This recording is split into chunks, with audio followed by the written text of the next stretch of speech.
particular unit does not vote on the wage portion of the agreement, then they vote it down, and they do not have job security.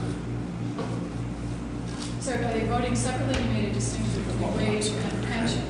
Some units choose to vote once, and some units choose to vote on the CBAC portion, which is the health and pension portion, and then another vote on the wage component. So they just have to turn down the wage, and then they're not going to buy some? That's correct, because the job security provision is tied to the wage portion of the agreement, not to the health and pension portion, commonly known as the CBAC portion of the agreement. If they voted down, now the threshold for the CBAC people is 8 unions. Correct. To approve it. That would mean 9, 10, 11, 12, 13, 14, 6 could potentially vote it down. That could mean that 6 bargaining unit members would not get the... Individual bargaining units, not an entire union, vote on the wage piece of it. So for example, CBAC cannot negotiate wages for every individual 34 bargaining units.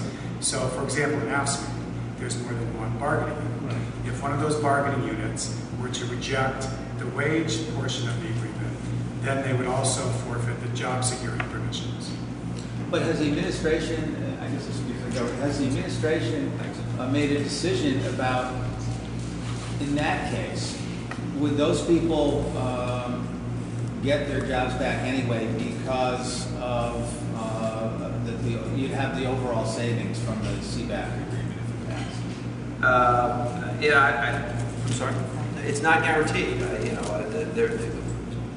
Again, I think you need to understand this. Some folks, through their rules, will have a 2-step process. Some will not. If you don't approve it, then your unit does not necessarily have those guarantees. Governor, can I take a step? And that's the same as it was the last one. Just trying to follow that. It sounds like what people are saying is one hypothetical is we could end up with a blended solution where you get the CBAC ratification of the pension and the other benefit changes.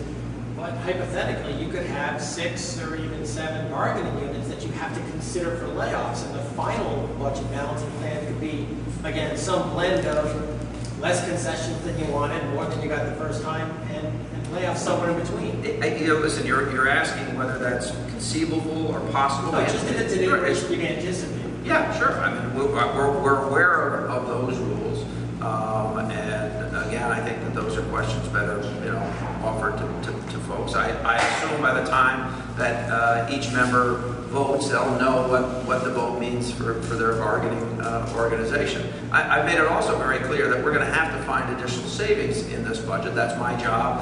That's Ben Barnes' job, because we're currently spending money that we didn't necessarily budget the way we did. So we're going to have to address those issues. Do we have the ability to address those issues? Absolutely. And just to put it in perspective, most of the units, there is one unit that opened up the contract negotiations currently. Many of the other units would be opened up next year. So it's not a long-term problem. Do you think this is